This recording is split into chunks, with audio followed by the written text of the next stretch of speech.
네, 건진 법사와 김건희 여사를 둘러싼 의혹들, 또 검찰 수사 상황 더 자세히 짚어보겠습니다. 김영민 기자가 나와 있습니다.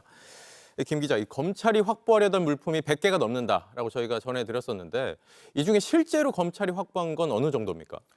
네, 말씀하신 대로 검찰이 압수수색 영장에 제시한 물건은 100개가 넘습니다. 네. 검찰은 현금과 수표, 상품권뿐만 아니라 계좌 내역과 세무조사 자료까지 김 여사 자금 흐름을 알 수 있는 자료를 모두 확보하려고 했습니다. 네.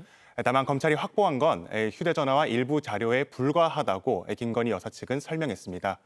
압수됐다고 말한 이 휴대전화는 윤 전 대통령 파면 이후 개통해 20일밖에 안 됐던 아이폰이었습니다. 또 코바나 컨텐츠 사무실에서 확보된 휴대전화 역시 사실상 공기계와 같은 걸로 전해졌습니다. 네. 당시 통일교 측이 준비한 선물이 세 가지인 거죠. 이 다이아몬드 목걸이와 샤넬백, 그리고 천수삼이라는 이름의 건강차, 이렇게 세 가지인데 이게 실물이 발견이 안 된 거죠?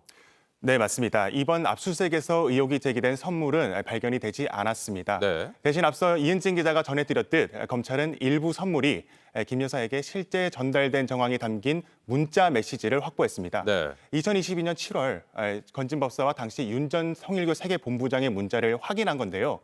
윤 전 본부장이 김 여사가 물건을 잘 받았다, 여사님께서 건강이 좋아지셨다고 한다, 이런 취지의 문자를 보낸 겁니다. 네. 이런 문자에도 건진 법사는 검찰 조사에서 전달하지 않았다라는 주장을 이어가고 있습니다. 네, 여기에 대해서 일단 건진 법사는 알았다라고 답을 보냈다는 게 이 검찰이 확보한 내용인 거고요. 또 한 가지 짚어볼 게 이 선물의 배경으로 YTN, 이 언론사 인수 문제가 거론이 되고 있어요.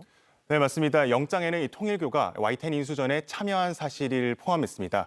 인수를 위해 윤석열 정부의 도움이 필요했던 이 현안이라고 본 겁니다. 네. 특히 당시 통일교 2인자가 관련 민원을 위해 이른바 윤핵관을 만났다, 이렇게 말하는 녹취가 저희가 보도해 드렸는데요. 오늘 전국 언론노동조와 YTN 지부는 YTN 메가게이트 실체를 낱낱이 파헤치고 책임자들을 즉각 처벌하라, 이런 입장문을 내기도 했습니다. 네. 이 YTN 인수 문제 외에도 검찰이 의심하는 배경들이 더 있죠. 네, 그렇습니다. 또 영장에는 YTN 인수 외에도 캄보디아 개발 사업 지원, 그리고 대통령 취임식 초청 등이 적혀 있습니다. 네. 그러니까 당시 통일교 측에서 이런 현안을 해결하기 위해 건진 법사를 통해 김건희 여사에게 선물을 줬다, 이런 겁니다. 새롭게 확인된 건 UN 제5사무국 한국 유치 내용입니다. UN 제5사무국 역시 통일교가 추진해온 사업입니다. 네. 통일교는 이 사무국을 분당국 한국의 비무장지대에 유치해야 한다, 이렇게 주장을 했습니다. 검찰 수사도 지켜봐야겠지만 구체적으로 어떻게 청탁을 했고 추진해 왔는지 저희가 끝까지 보도해 전해드리도록 하겠습니다. 네, 여기까지 듣겠습니다. 김영민 기자였습니다.